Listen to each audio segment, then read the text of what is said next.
right? Just go with it. That should be our theme. Just go with it. Right. So I'm going to do a little dance. Welcome to 10 Minutes in Tinseltown. Hey, everybody. This is Melissa Reyes, and this is 10 Minutes in Tinseltown. I'm here tonight with Ruth Curran. Curran.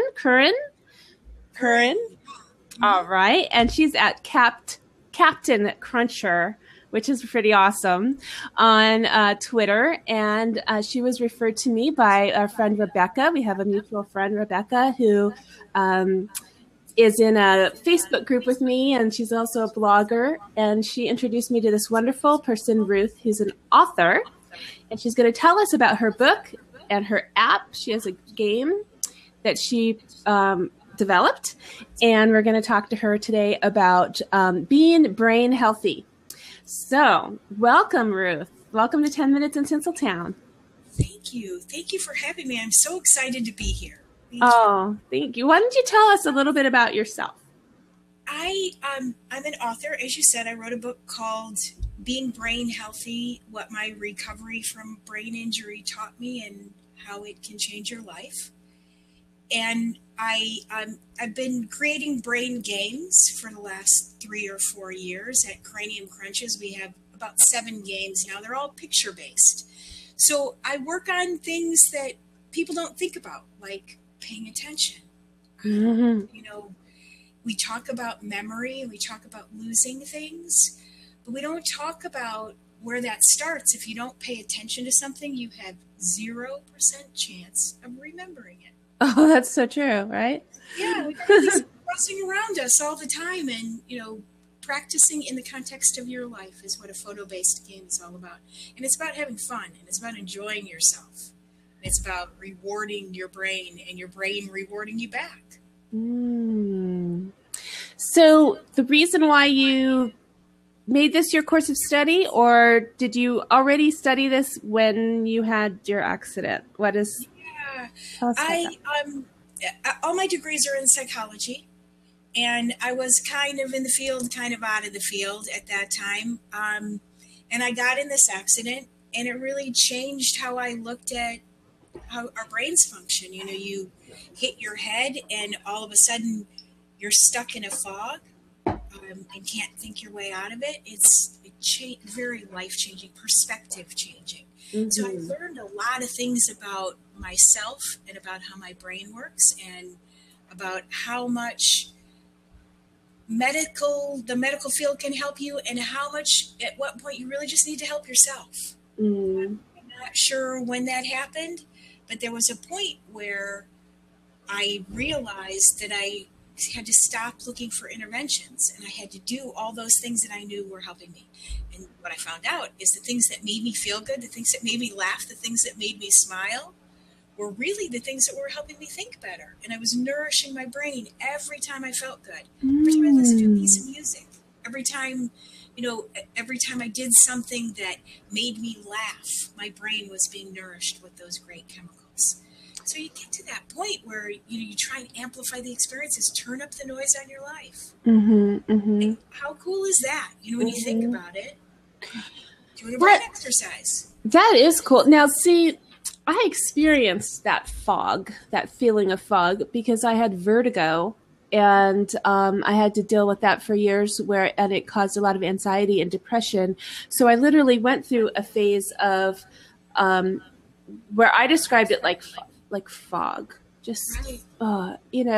But I don't think at that time I could have just tapped into anything happy. I mean, I just went through the motions. Do you know what I mean? Oh, absolutely. And sometimes you've got to get through those days. And some days it's enough to get through the day. Some days it's enough just to see the other side of the fog. And that's okay. I remember days, and I still have them, where, we've got a certain amount of reserve in our tank, and people talk about hitting the wall. Yeah. You literally hit the wall. And when you have depression, when you have anxiety, when you have this emotional turmoil that's zapping all of your cognitive reserve, you have nothing at the end of the day to tap into. People, dig a little deeper, there's nothing to dig. You can dig forever and come up nothing. So some days it's okay just to get through. When you get past a point, you hit a certain point in recovery. And I don't know if this happened to you, but I felt a switch flip. Mm-hmm. And for me, it was anger, to be quite frank. Somebody looked at me. I was sitting in a therapy room, and I don't remember what it was, but somebody looked at me and said, I don't know what your problem is. You're smarter now than most people ever will be. So why don't you just deal with it? Wow, yeah. That made me mad. So at that point, I thought, I am not having any of this. This is not going to happen. And I found a way to push through it. You got to be at that point, though. Mm-hmm. Some days in the fog, it really is enough just to get through. Yeah, no, I completely remember going through that. I remember my dad saying, well, just, you know what, snap out of it. Be happy. Right. Just be happy. Just put a smile on your face. Just dig a little bit deeper. Go. Yeah, you can't do that. No. Even people don't realize about depression in particular is that it's brain chemistry. And you can't say change damn chemicals. I mean, you can, but it doesn't work. Right. You've got to get through it somehow. And sometimes that means medicine. And that's not a crutch. Mm-hmm. That's just the way it is. And everybody's got to find their way to get through. So, I don't mean to paint this completely rosy picture of all you have to do is be positive and happy and, whistle your way through the day. Some days are a struggle. Right. But you nourish your brain by smiling, by laughing, by doing things that make you feel good. And it's a self-fulfilling prophecy, and that's so cool. Right. My friend Tommy Spiro has a podcast called Dudes of Disruption, and they air just before we do. We kind of overlap a little bit, and I was listening to him while I was getting ready, and they're talking about making the choice to change and being, positive in your choices. And I felt like that was how it was for me when I was going through depression and anxiety and vertigo and that fog. And it had a lot to do with postpartum depression too. I was going through a lot of chemical imbalance, and, I couldn't choose to be happy. I couldn't choose to pull myself out of it, but I could choose to get help when I needed it. I made those choices. Yeah. And you've got to find the choices that you can make. So sometimes those are little tiny choices. Sometimes that's getting up off your chair, going outside, taking a deep breath. Yeah. It's a major accomplishment. So it's those little tiny things. It's not always the big steps. That's a great point. Yeah, I went through a period, and this is part of my transparency, where I made some really bad choices because I was so messed up. I was so messed up. I made bad choices, and I acted out in ways that were detrimental to my relationships and not so much my health, but it definitely could have been. And so I was really grasping at straws. And how they say, for some things and for some people, either hit rock bottom or whatever. I guess that would have been my rock bottom. And nobody understands what you're going through, until somebody says, oh, you're acting out, you're trying to feel good. You're trying to whatever. And it made a little bit of sense. It still doesn't excuse those choices. No, it doesn't. Yeah. But it puts it in perspective for you. And sometimes putting things in perspective and then shifting that perspective will help make a difference. So if you can, when you see that happening to somebody else, point out what's happening to them, and then just try and help them shift just a little bit. Sometimes that, 5-degree shift in perspective changes a whole lot. You can tip the balance in another direction, which is kind of a cool way to look at it. And when you do that, you can rearrange your brain chemistry too. Our brains are very forgiving, very, very, very forgiving. That's amazing. So, I feel like we just jumped right into the subject, but it's Amazing. It's a great subject. I love my subjects. I know. I dive in. Sorry. Why did you decide to write the book? I mean, how did it come about to actually physically write the book and put it out there and publish it? Yeah, there's a couple of things. And that's a two-sided coin as well. So I started writing this book as an extension of the blog that I'm writing on Cranium Crunches. And on Cranium Crunches, I write about all these things that you can do to be brain healthy and to amplify your life and to turn up the noise on experiences and to be social and purposeful and active and engage in your life. So I started writing. I saw this pattern. So I thought, oh, this is a wonderful book to share with people, you know, how to live better, and by living better, think better. So it all kind of fits together. So I wrote the book. That's what I thought. I thought I was writing about, you know, this wellness approach to brain health. What ended up happening, and it had none of my story in it. And the people who knew me online, you know, I have this big circle of blogger friends and writer friends and people who played my games. Nobody knew that I had gotten in a car accident. Nobody knew that was my tipping point to, you know, that was why I dove into all of this so deeply. And I was sitting down with a friend and her husband just kind of kept. I'm going to stop you. Hold that thought for a second because I lost your video. So sometimes that happens. Can you see you can see yourself? Yeah, I can see you, and everything's moving, and that's so sounds weird. Great. Well, okay, keep going then. It's okay. That's okay. If it doesn't come back, we'll have to have you pop out and come back in again. But no right problem. now, refresh the browser. He says. Do you think it's better to go on, everybody, or to try popping out and in again? Why don't you do that? Click the little X in your square, and then you can come back in. Whoops. Open seat. You won't let me leave. Okay. It's not letting me leave. It's not letting you leave? No. I can't click the X. Okay. Let me refresh my browser. Okay. All right. What do you think so far? Do you have any questions for Ruth Curran she has a brain game. It's called Cranium Cruncher that helps you to develop your memory. And then she also wrote the book, Being Brain Healthy. So hi, Crazy Nate. Hi, Bruce. Welcome, and welcome, Mike. And thank you so much for being here. I know there's a lot of other things on right now that you could be watching. And so I really appreciate you being here and your support. And if you have any questions, please feel free to type them in. We have Ruth Curran here. She's at Captain Cruncher.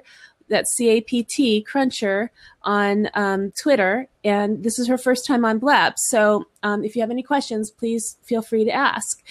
And you were saying about your accent and how you had started to write your book. You were going to put it out there, and then you hadn't put your personal story in. Right. And my friend's husband convinced me that what makes it relevant, what makes this all relevant, what makes the story relevant is my story. And the fact that I went through this, I understand this, and it's kind of an insider's look into an imperfect brain. You know, in the book, what I added to the book, I added my story in the beginning, bits and pieces, not all of it. You know, that was so painful to write that whole thing. I didn't want to do it. I didn't want to in the worst way. But then what happened is in each one of the sections, I put in how it feels from a brain injured person's perspective. To be in a social setting, for example, and to all of a sudden have all this sensory overload, you know, noises and sounds. I mean, imagine being at a concert and being sensitive to people being around, noises, lights, smells. The world's a scary place. Yeah. So it all kind of fit together. And your knowledge was from prior to the accident. Obviously, you have a master's in psychology. Is that right? I got my master's in psychology after my accident, somebody said, take a class. And I really know they were talking about a cooking class or a knitting class. But, that was after I got angry, and I knew I had to do something to make this road. You went out and got a master's degree in psychology. That's classic. Kudos. So, that's what happens when you make someone angry, right? It was great. It's great. I think that you were driven by the anger. Were you, driven by that anger? That's what pushed you to. I think so. I think it was the project. It was a motivating thing. And I realized that if someone was treating me like this, I started thinking about how we treat older people or anybody who has any kind of, difficulty, even someone who's depressed or someone who's not functioning at their maximum. We talk to them like they're children. We speak to them. I remember thinking, well, there's nothing wrong with my hearing. Speaking loudly and slowly and clearly doesn't help me understand what you're saying because my brain just doesn't get it. It's those kind of things. After writing the book and after talking to people, I'm realizing that people just don't know how it feels. They don't. And you're more likely, you're more likely to know someone who's had a brain injury than has had cancer? Really? Yeah. That's a lot. Because that's a lot. Like everybody, I think it's 1 in 4 or something that has cancer. Is that 1 in 4 is, I don't know, whatever. Anyway, that's a lot of people. Right. There's about 1.8 million people per year are diagnosed in the emergency room with a brain injury. Wow. Mine was not diagnosed in the emergency room. They didn't even look at my brain. I looked 100% normal when I walked away from that accident. I had a big bump on my head. I had a bruise on my arm, and I was a little stiff. Wow. Looked at my brain. Nobody thought to look at my brain. They just, they're looking, she's not bleeding. She doesn't have any broken bones. Let's just push it out the other door. I was so worried about that when I was in I was in a car accident 3 years ago or so. And when I had, I went in the emergency vehicle or whatever, I went to the hospital because I thought I had broken my leg. And I sat in that waiting room so long, and I had burn on my face and chest from the airbag. And I felt this chemical burn, and I kept saying, why wouldn't somebody see me sooner?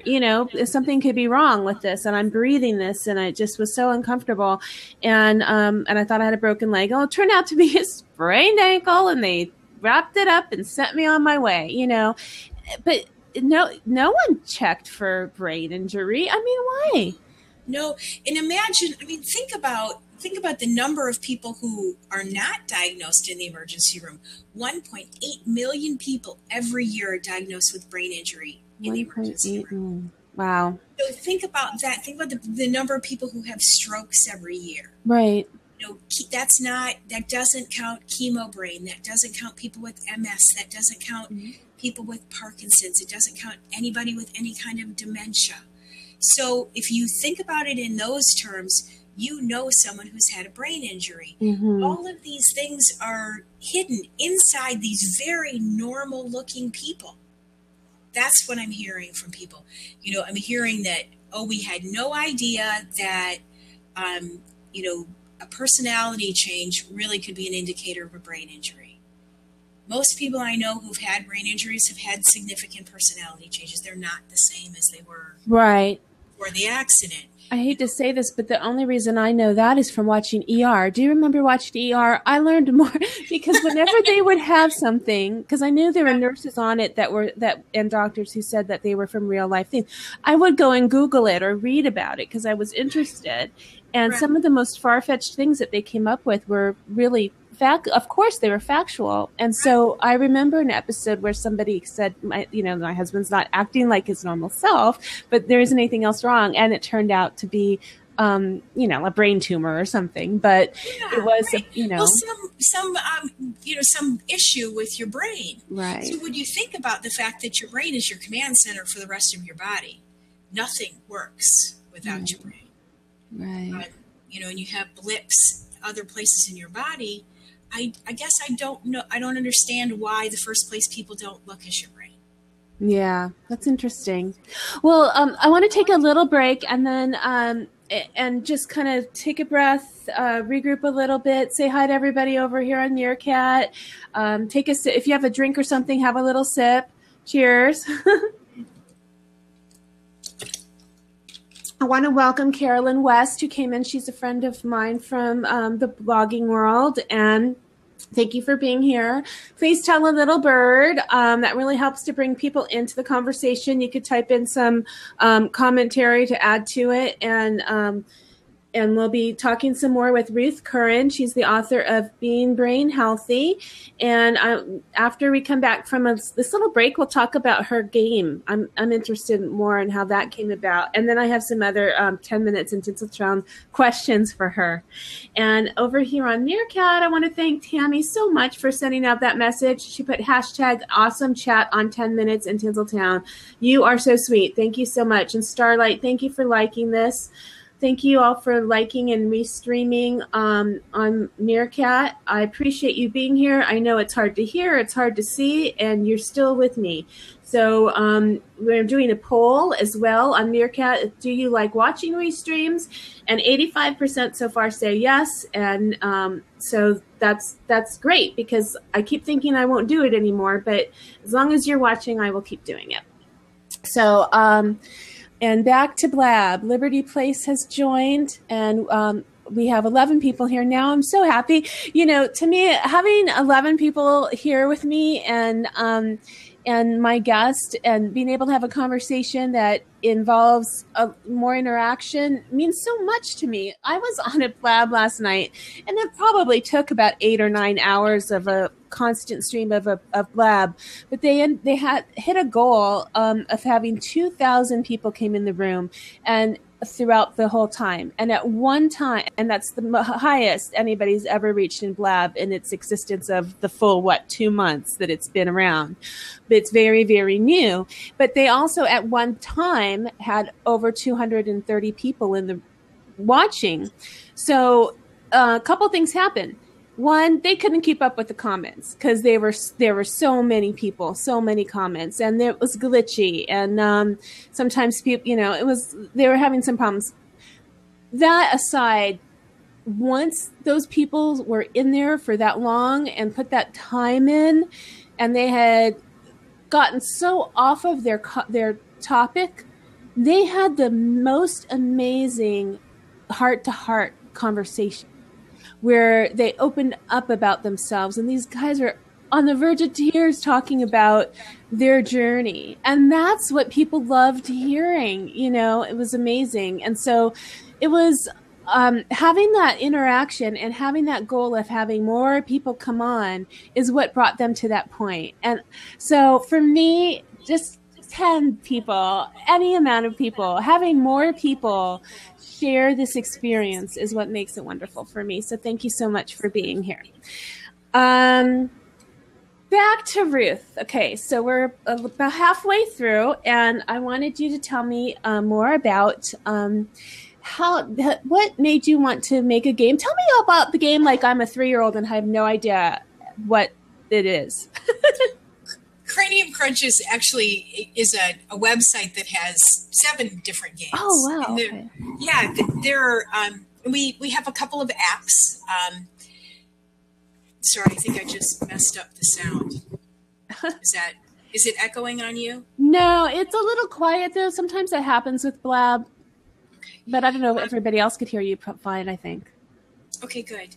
So, they're all photo-based games. So the first game that I created is called Find the Difference, and it's 2 photos that one has 3 differences, 5 differences, or 7 differences, and it's an attention game. It's like we were talking about in the beginning. Mm-hmm. It helps you pay attention to little details, big details, and come up with strategies to solve puzzles so that you can do things in the context of your life. So when I take pictures for cranium crunches, I take them as I walk down the street, or I take them as I'm doing an activity, so that it's like I'm living my life and it might remind you of yours. So that's one game. There are other ones. They're all photo based. There's one called One of These Things Is Not Like the Others, which is like old style concentration. Right. Where you put cards over that. We've turned that one into an app.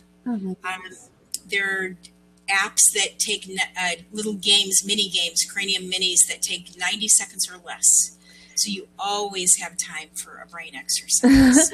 And the point of the brain exercises, it's to keep creating new connections, or is... Yes, absolutely.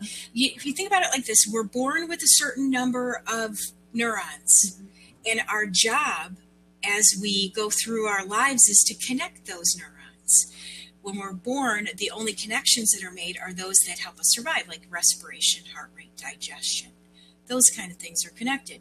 So every experience, every time you do something, every time you activate something in your brain, you're creating new connections. And that's a really cool thing. When you're creating any kind of connection is a good connection. So when we just get sedentary into our regular routine, doing the same thing over and over again, our brains are dying or just staying the same. They're staying the same. And that's okay too. It's okay to, you don't always have to push to the absolute maximum. I guess my point is that when you enjoy an experience more, when you enjoy a moment more, you're making it a brain exercise. You're nourishing your brain with that trifecta of feel-good chemicals, the dopamine, serotonin, norepinephrine. That's the trifecta of feel-good chemicals. And when you can keep your brain, a full bath of that going, that's a great thing. You have to keep everything in balance, everything in moderation, right? And just make the experience better and more. When you keep quality of life front and center in your life, you say, okay, this makes me feel good, I think I'm going to repeat that. You're turning that moment into a brain exercise. That's why I don't clean house anymore. Because it didn't make me happy. That's right. Only do those things that make you happy. The other thing that you said about, repeating the same things over and over and over, that's good because you practice those skills, but change them slightly. So, for example, try typing with gloves on. Oh, that's hard. That's kind of hard, but yeah. Yeah, try brushing your teeth with your left hand. Sit and do something simple like sit at a different place at a table. Just mix it up. Don't let your brain get comfortable. If you get too comfortable in any situation, you're not creating new stuff. You're not losing things, but you're not creating new connections. What was it that you said about paying attention? If you don't pay attention, you have a 0% chance of remembering anything. Right? So paying attention, I already typed that part in. Pay attention. Well, let's say I'm trying to change the title here. Not paying attention. Not paying attention. Yeah. Will get you nowhere. That's right. And, and when we think about paying attention, we also think about, paying attention to the small details. It's those perspective shifts. So if you're so zeroed in on the little tiny things that are happening, you're missing all of the big things too. Oh, right. So, the big picture. Yeah, it's little stuff to big stuff. Shift your perspective. Shift the way you look at life. What was that quote that Dr. Dyer, Wayne Dyer, who just passed away this week, said, when you see things, when you look at things, you see them differently, or something like that. It was really, when you look at things differently, they become different, or something like that. It's all about perspective, isn't it? Yes. Just the way, and that's choices. That goes back to choices, because it's how we decide to accept things. Absolutely. And That's fantastic, Ruth. I'm so excited to meet you. Thank you so much. You too. I think you just made a really, really, really good point. And I don't want to skip over that. You can change your experience. You can choose to change your experience by changing your perspective. Mm-hmm. And sometimes it's really that simple. Just look at it through a different lens. Right. Right. Just look at it through a different lens. That's so true, you know. And sometimes I really try to see things through another person's eyes. You know, I'll try to look at it from different angles. I always say I've got the angles, because that may be a gift that I have that I've developed. I don't know. But I do try to think how other people are affected by things, not just what I do, but just in the general experience of the actions that I'm involved in. And so, you know, and I think, you know what, it started probably when I was young, and my mom would say, look at it from my point of view, you know, and she really taught me how to be a mother then, because she really did. I wanted her to look at it from my point of view, but she was the mom. So, but yeah, all truths here, especially about changing point of view. It is a matter of choice and being cognizant of that. But when you're going through that brain damage, or that, you know, injury, or even a breakup or emotional injury, or some type of problem like I had with vertigo and depression, it's hard to see that. And, you know, so how do you help people in that situation? And here's to your point exactly. People who've had brain injuries often are diagnosed with depression. And frequently, it's not depression.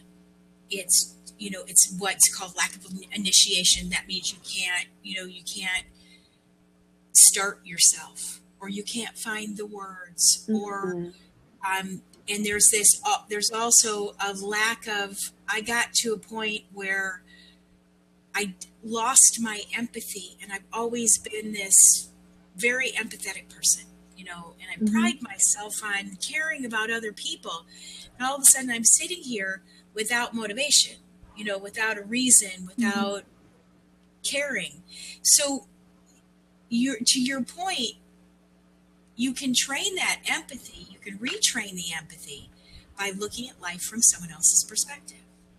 You retrain empathy. Exactly. Is that why people get cynical or hateful towards others? It very well could be. I never thought of that, but that's a great point.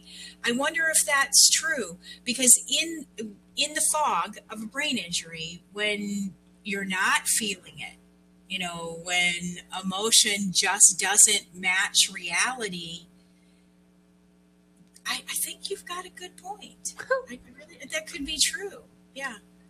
Well, you know, that's so much validation. Just thinking, you know, you're the expert. You're the brain expert. So how long did it take you to recover and feel completely out of the fog and yourself again after your accident? I'm not the same self. Yeah. I had to get to the point where I was okay with my new normal. You know, and I'm no longer just not okay. I mean, I'm okay with it. I am figuring out ways to make who I am better. So I'll never be that same person. I will never be, I was that annoying mom who volunteered for everything, who was on every committee, who was at every meeting, and who was the chair. You know, and I walked in the room and my reputation came with me, and I wasn't that person anymore. You know, that's a tough one. That's a really hard one to realize. I'm not going to be that person anymore. Do you think you would have changed those things naturally in the course of your life anyway? Or no, you really don't? Or you don't know? You would never know. No idea. I have no idea. I know that I changed very dramatically at that moment. And as I rebuilt differently.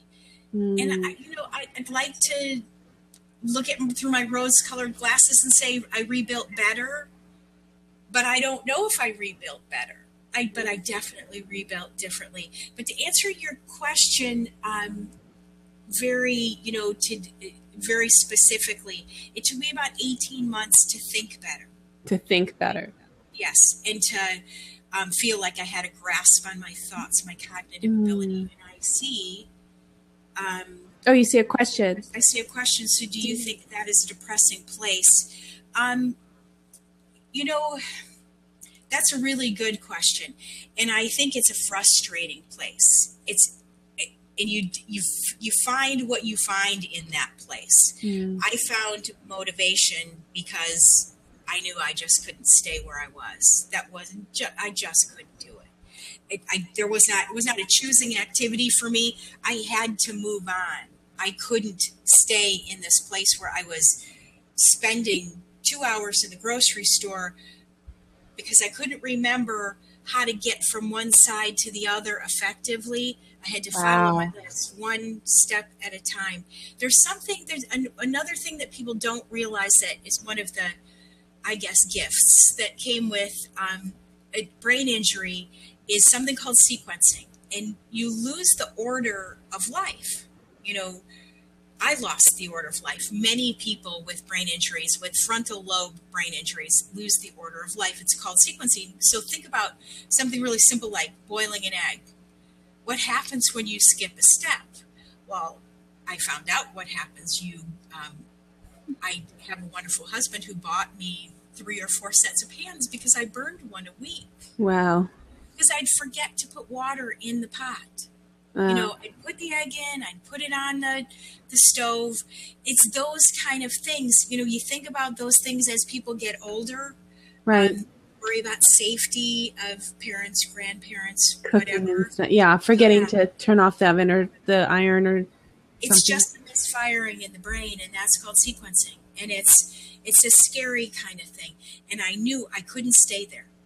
So I had to figure out how am I going to get out of this? That's That's fascinating. I don't know if it's depressing. It's not the same. I don't think it's the same as depression, but I think, what was it? Based on depression. But I think that it could definitely feel like depression and be treated a lot like depression. But and all these cognitive behavioral things that we can do to make I don't want to say make ourselves, but just to self-help, to feel better, to feel more confident, to feel more alive, and joyful. And those things that we do and we put into practice and keep trying different things until something works. Right. For me, that doing that became, something that of a passion that I love, and for you as well. And sometimes people just go back to what they love doing. And so that leads me, that's a great segue to my next part here. So I work at a school, and I have a lot of questions that I like to ask my guests, and it has to do with their passion and purpose in life. And since we already kind of know what you are doing with your passion and purpose, I thought this was just amazing. This happened to be, I had to make copies of this today, okay? And one of the teachers was using this for the students, and the question is, what is your passion? And here's how to find it. So there's 10 questions. I'll just ask a couple, and they're open-ended. When I was a kid, I always dreamed of blank. When I was a kid, I wanted to be an investigative reporter. Ah. I grew up, I was young at the time of Woodward and Bernstein, and I wanted to be that Watergate reporter who was going to, tumble Washington and change the world. And, What about you? Interesting. When I was a kid, I wanted to travel. I wanted to be a fashion designer and and be, I don't know. I had a lot of things I wanted to do. But yeah, that was kind of what I thought I would do. But I really, really, really wanted to live my parents' life over again. Isn't that funny? I wanted to have my house and I wanted to have my kids and my husband, and I do, and it's great. It's wonderful. I'm really blessed with that. But now I put in a lot of thought into what I loved doing when I was little. And when I loved creating things, I liked making things. I loved, creative play. And so those are the things that I'm doing now, which I really enjoy. And having a talk show, because it was kind of obvious. I was going to say, I always wanted to have a talk show. So now I do. So I can't pass up a book or movie about.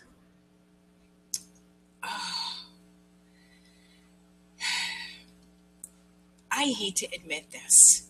I'm a sucker for a good mystery with great characters. I love a good detective. I right now I'm addicted to Louise Penny, and I just love a detective that dives into people's, psyche and puts all the pieces together. When I was much younger, I used to read all of the mysteries that were set in the bogs, with all these in a tavern with an amazing name, and things that transport me. So, Do you know Pauline Baird Jones? No, I don't. I'm gonna have to send you her way. She writes stories like that. And I interviewed her about. She has a book called The Spy Who Kissed Me, and then she's got a series about a detective, an Irish. She's got great characters. You would love that. Yeah, that's so interesting. So, okay, now this is for kids, but if I were to ditch school for a week, or if you just ditch your life for a week, where would you spend the time? I would spend the time where I just came back from. We just went to Sequoia National Park, and I would sit under a tree and be there. Under a tree. Yeah. Giant sequoias. Yeah, they're so amazing. Yeah.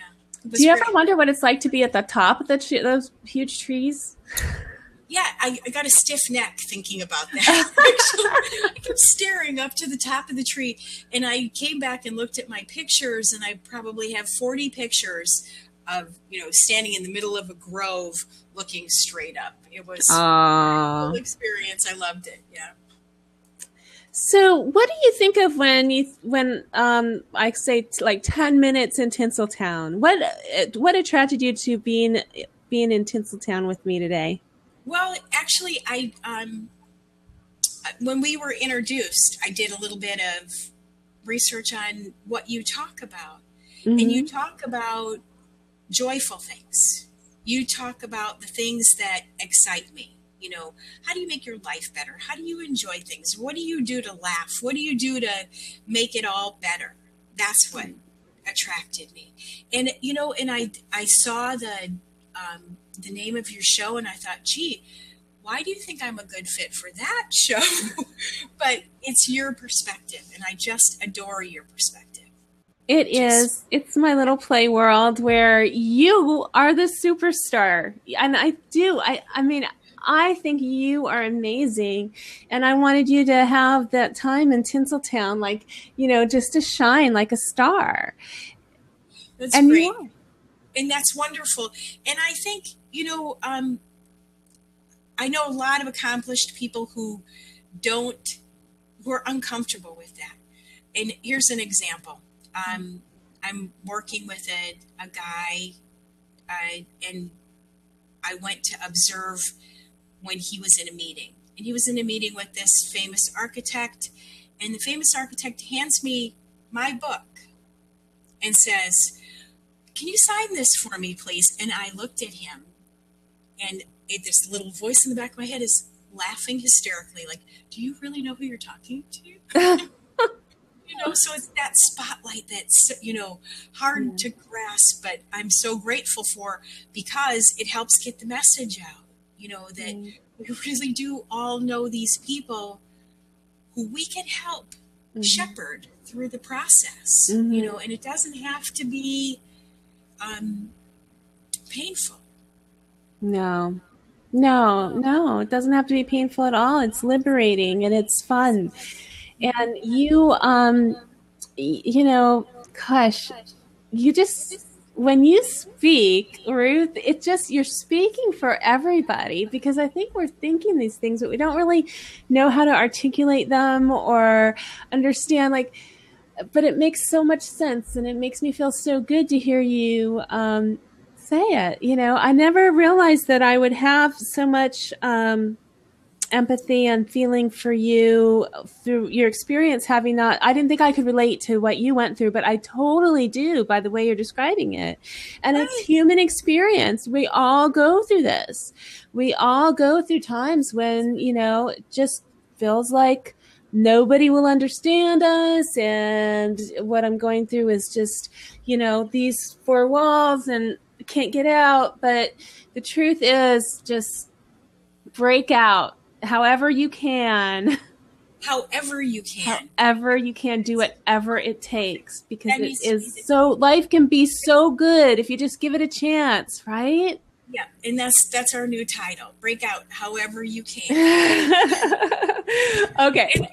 I will change it one more time, and then I'm going to have Marty come in, and we can segue into talking about more technical stuff. And you may be interested in knowing, like, if you're interested in doing some video production or promotion for your business or your book, he's the guy to talk to. So I'm really excited about that. So that really segues into the new title would be, what did we just say? Breaking through? Break out wherever you can. Breaking out and doing what it takes. And do what it takes.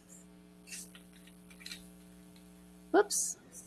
I like that you could change the title. I just have to remember to change it back, because the last title that you have is what gets saved with the video. So breaking out and no, that doesn't even make grammatical sense at all. Breaking out and doing what it takes. Right? Yes, doing what it takes. I've been this principal's secretary for a while. I have to have it right, or I'll be in trouble.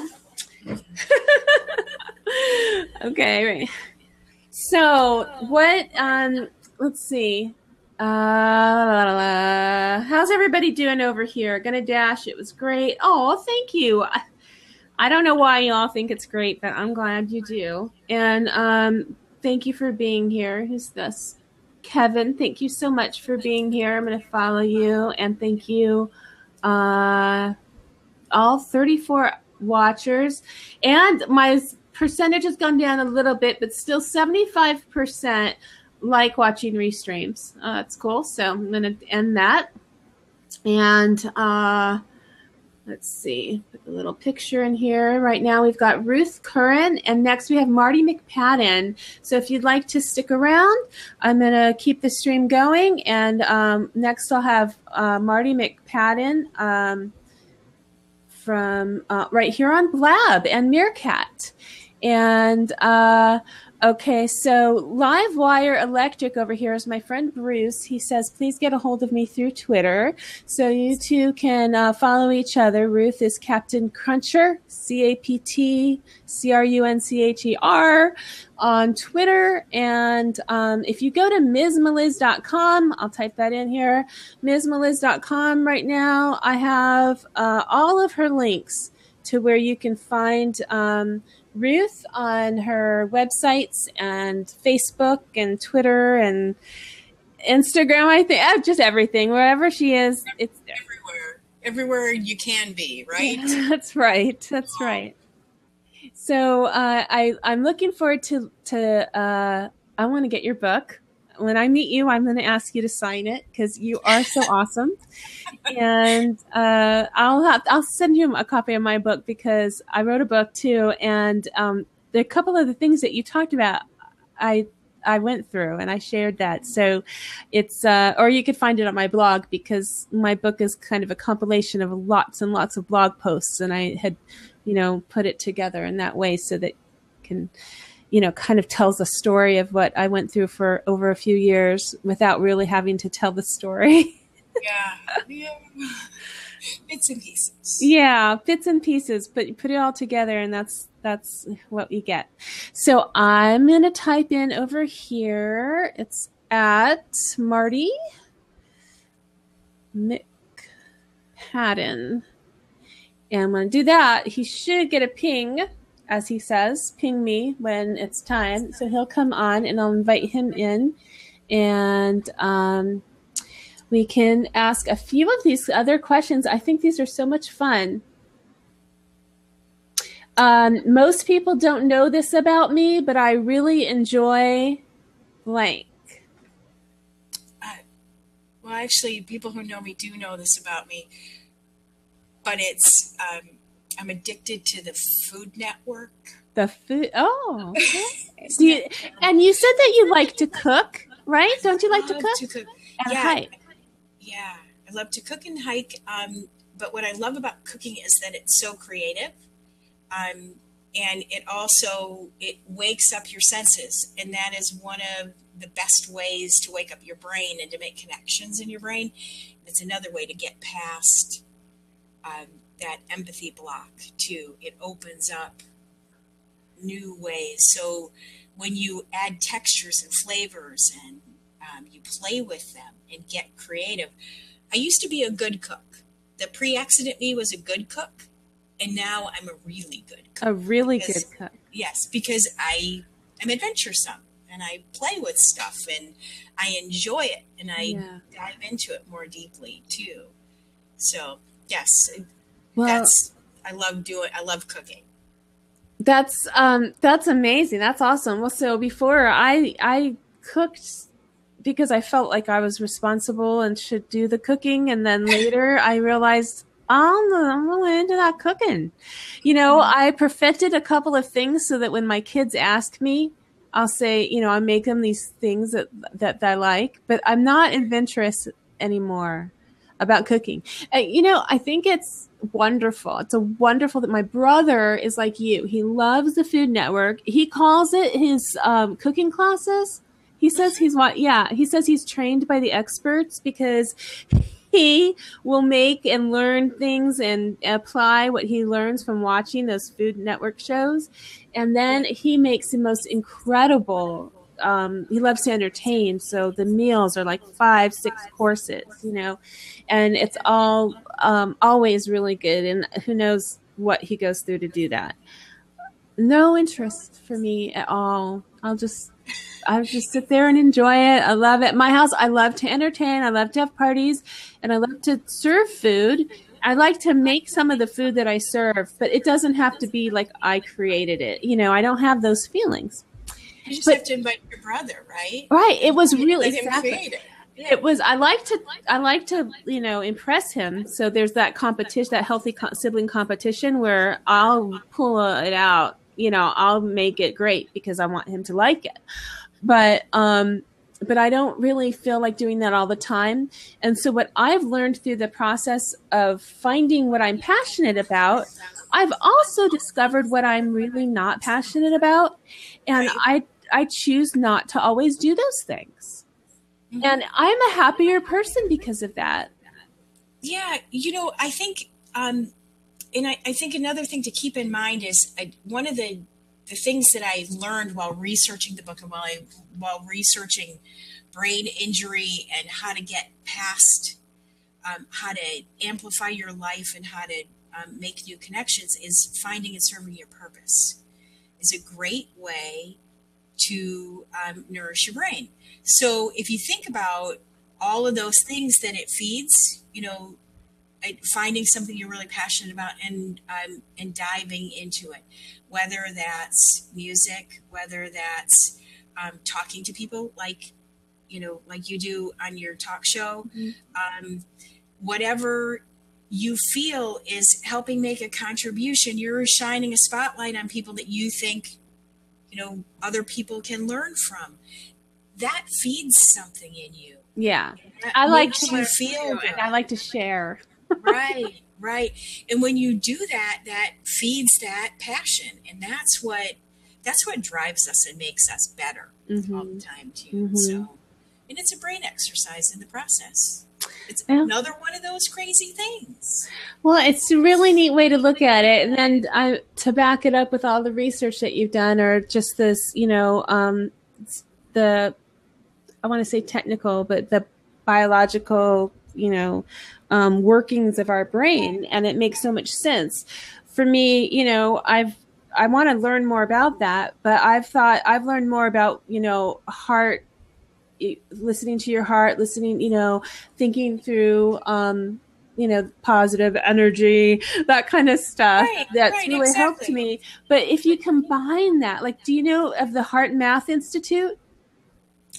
No, I don't. Okay, so there's this Heart and Math Institute, and they use science with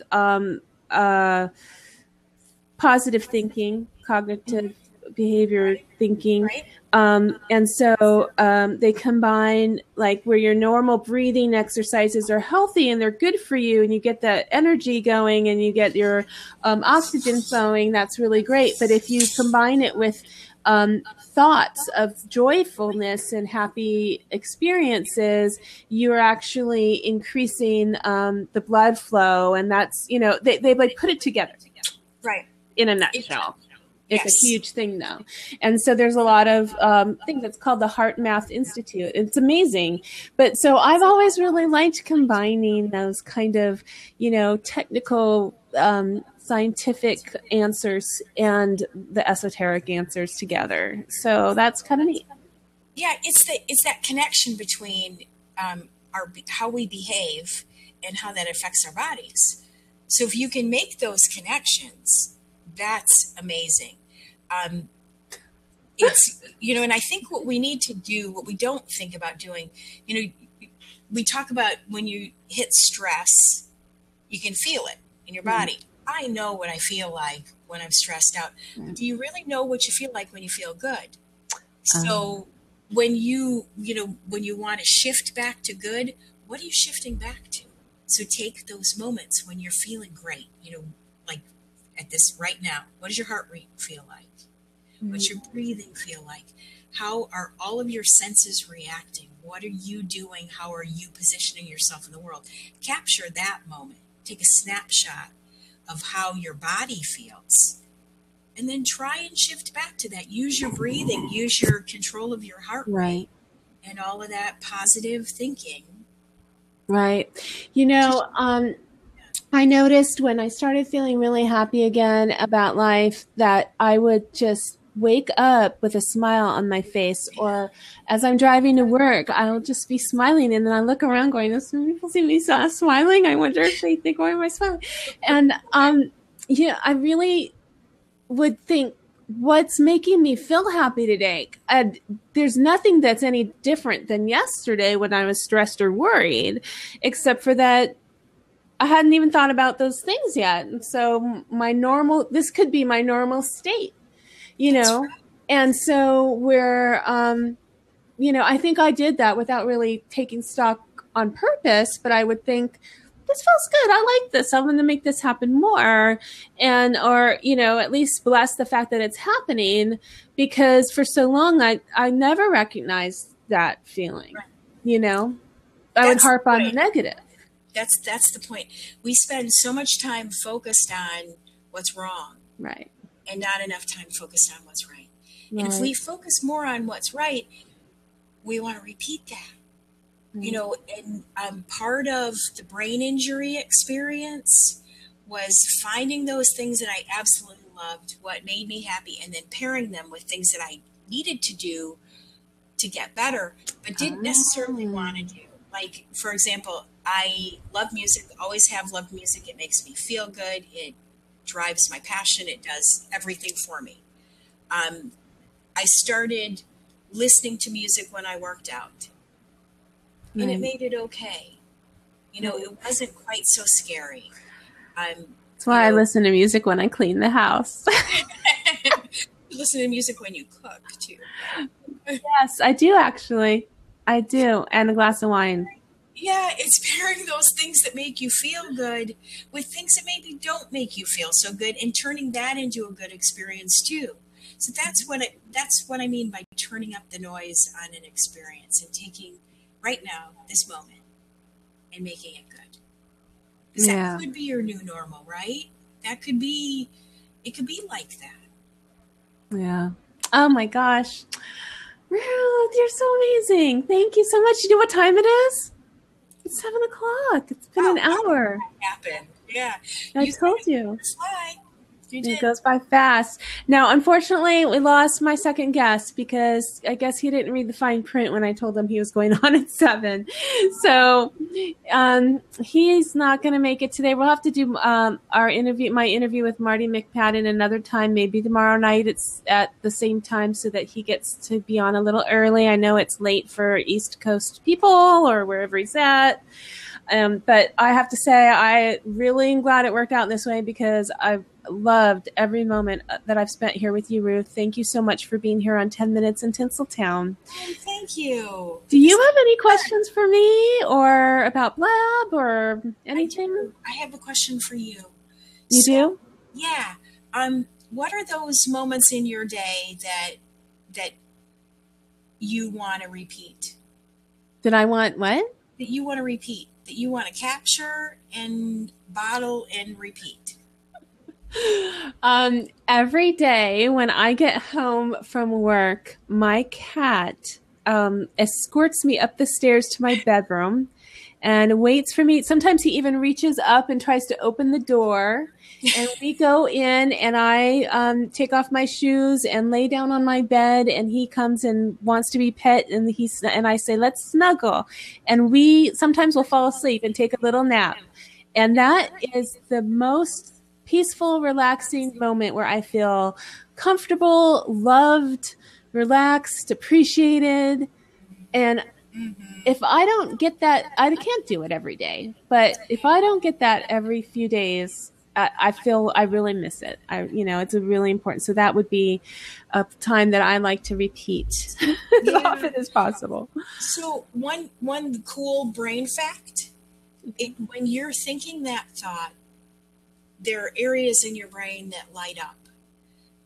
And there are connections that you're making and you're nourishing your brain with a good bath of chemical and electrical activity. You can repeat that just by thinking about that. Right. So we really can bottle those experiences and pull them out when we need them. It's really kind of cool. So what's your next step? What's my next step for my life or for just my, so you know what, I was reminded the other day that we're in a new quarter now, right? With September is kind of like the last part of the year. And so it's a good time to set my intention for the rest of the year. And my word for this year has been intention, and to live my life with more thought and intention, and to serve the purpose. And so what's really been weighing on me is wanting to write another book. And my husband and I were talking about it. And so I feel like I have, since the last book I wrote, I have enough material to put together another book. So instead of still in the back of my mind, I'd like to sit down and actually write a whole book, I think I can publish what I've already written and have something out by the end of the year. And that is my intention. Oh, that's great. That's a great intention. And let me know how I can help you promote that. Oh, well, thank you. That would be great. I will definitely be in touch with you about that. So, and that just came up. Isn't it? Right? It's lifting each other up and surrounding yourself with those positive people, those people that really want to help each other from the bottom of their soul, want to help each other. And just, and riding that little tiny wave.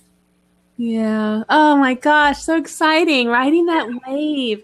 Well, with that, I'd like to say you're welcome to say, like I said, if anybody else wants to hop in, and ask Ruth a question or just join the conversation, I'm going to, change the title again, and I'm going to say, join the conversation.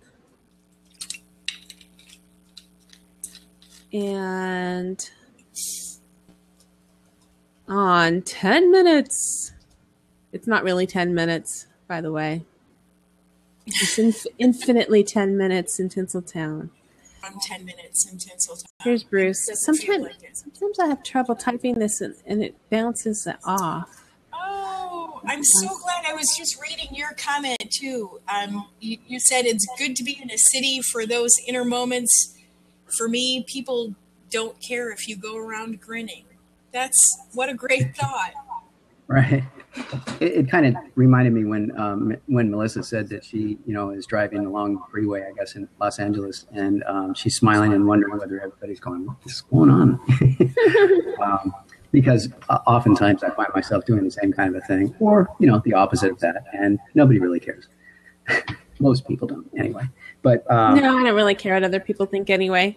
But just thought comes to my mind, like, I wonder if they are wondering why I'm smiling. Like, can I get me some of that? Yeah. How do I catch that? Right?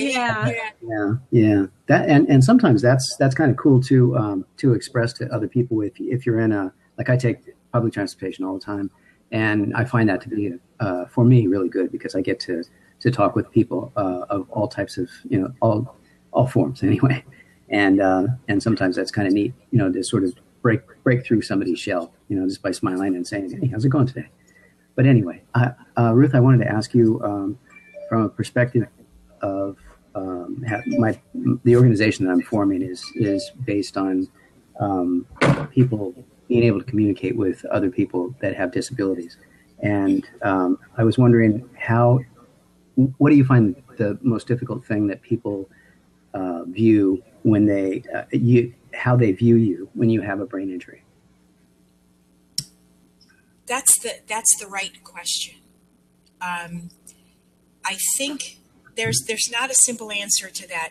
How they view me and how they view someone who looks like they have an injury are two separate things. So the first part of that is, how do you deal with a person who looks so normal, who looks like they did the day before? That's the real issue. You're talking about disabilities, when the disability is hidden, when it's something you can't see, you can't feel, you can't understand, that's a difficult situation. And it's hard to understand that, and it's hard to be empathetic to someone's situation, to relate to someone's situation when you don't know there's a situation. That's one question. How did people, for you, how did you find that towards you when they did find out finally, that, oh, okay, she had a brain injury, and then can you see some shift in the way that they treat you? Yeah. When I was in the fog and people knew me well, the people who were around me at that point knew what was going on. I knew that I was in an accident, didn't know that it was a big deal of any kind. I spent a lot of time in a town that didn't have cell service with my cell phone to my ear when I would walk in a room so that I wouldn't have to talk to anybody. I would not engage. So I figured out ways to protect myself because people don't understand. And they don't mean to be cruel, and they don't mean to be insensitive. They don't know how to deal with it, right? That's right. They don't understand it. And I think the best thing that we can do is to let people know how it feels. That's exactly why the organization that I want, that I'm forming is in existence. Exactly. Yeah. That's and really good. The difficult part of that question is, how do you deal with those hidden disabilities? So, I was working in PR at the time of my accident, and I couldn't keep up with my job. And I was a smart person, and I couldn't understand the steps to complete my job. I went in. All of a sudden it was gone. That's right. I tried to do a radio guy and had no idea what to do. Couldn't figure it out. I could not, for the life of me, figure out how to do the research. Couldn't figure out all these things that I could have done in 30 seconds a week before. So it's education. And that was biologically because of the connection problem, right? Yes. That you were talking about, that your applications. Yeah, I'm going to turn a light on behind me. Sorry. It's getting dark on her. I love the natural light that you had going. Bruce, thank you so much for being here. I missed you. Oh, thank you. Haven't seen you for a while. Yeah. I've been away for a while. I'm glad you're back. Yeah. So, Do you want me to come? Okay. I think that it's a difficult. That's the best thing we can do is educate, and the best thing we can do is talk about how do you support someone who's having difficulties thinking. Mm-hmm. You think that the best thing to do is to finish someone's sentence. Oh, I know, I see you struggling for that word. You're trying so hard. In some cases, it's not. In some cases, that's the worst thing you can do because it makes that person feel lesser. It's just gauging. It's, it's I mean, how do people know? Yeah, people, sometimes don't know. It's exactly that. They don't know what to do. And it's those questions, to be able to ask those questions, I think sometimes is the big opener, that people are waiting for. When I ask those questions of somebody, just the other day, I was speaking to a friend of mine who's blind, and I said, what is the biggest thing for you with your blindness? When you meet somebody who is not blind? And he said, somebody who wants to help me across the street. Right. And so what's that like? And he said, people just come up to you and say, hey, let me help you. And I have to tell them, and it's always something. Right. I have to tell them, no, I don't want any help across the street. I want to do this myself. Right. And then they kind of take it whatever way they take it. And I said, and how do they take it? And he said, some of them get really angry, but wouldn't you get angry if somebody asked you, if they could help you along with something that that you've been doing all of your life, perhaps, or in fact, just their supposition that, hey, this is what I must do, to help this person. I mean, it comes from the heart, perhaps, but it's the wrong way to do it sometimes. Right. And we don't know those things. Those of us who feel that we're not disabled, which actually is a whole other idea. Because we all are in some respects. And, That's exactly what the point is. Yeah. And I think the other part of this is we're all going to have some kind of brain challenge, period. Mm-hmm. Build reserve now. Find ways to make yourself feel good now. The more coping mechanisms you have, the more understanding you have of how your behavior and your body react with each other, the better off you will be in the long run. So it's those kinds of things. It's the feeling, getting in touch with what good feels like. It's also letting go of some things like, we struggle as we get older. We don't, we can't find the right word, or you can't find someone's name. You can't pull it out of our little filing cabinet. If you watch younger people, they do that as well, but it doesn't bother them. So just, be okay with who this person is, this little package right now. Just be okay with that. And because there's so much good there. So, but on the other part of that, I think we're all of, maybe similar ages. Melissa, you're probably a little younger, but that's okay. You might be surprised. Makeup does a lot for aging. And the moisturizer that she uses, That's right. My moisturizer, my Nerium. Last week we were sponsored by Nerium. Oh, by the way, Rebecca is the one who won the prize. Oh, she really? Yeah. She's so phenomenal. I just adore her. She really is. But think about your 20-something-year-old self, and think about your how you solve problems now. Could your 20-something-year-old self have figured out what you do now? Even in the very beginning, Melissa, when we were talking about, you were trying to figure out where a noise was coming from. Right. You went through a list. I watched you go through a list of about 15 things. Check this, check this, check this. That's a little better. That's not any better. Oh, well, let's just go with it the way it is. Yeah. When we zig and we zag as we get older, we've got that well of experience to draw on. We've got all these great things that we can tap into, all these new connections we made because of our experience. So I think, people say we get slow, we get, we don't think as well. I think we get better. We get better. And I think we hit a sweet spot. You know, I'm going to say it's my age right now. So it could be your age right now. It could be wherever you want it to be. But, you know, we hit a spot where everything's just cruising. And I think you know what? But you don't realize it. Like, thank you for pointing that out, because sometimes I think I'm complacent, and sometimes I think I'm struggling. You know, but I'm really just the way I am. Yeah.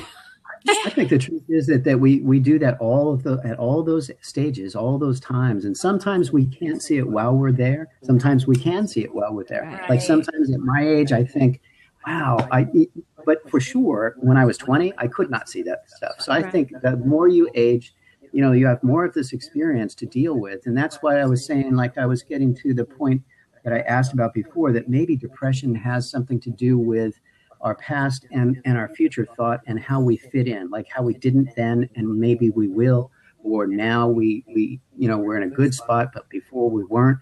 And, you know, those feelings are kind of connected to our experiences. So if you have a synapse problem there in those connections, then I was wondering, like, whether a brain injured person can be considered depressed because of what they now know about themselves and what they were thinking they were like, or in some instances, maybe they don't even remember what they were like, and they have to go on with who they are because that is who they are. Yeah. You know what I'm saying? Yes, I understand. I understand the question much better now.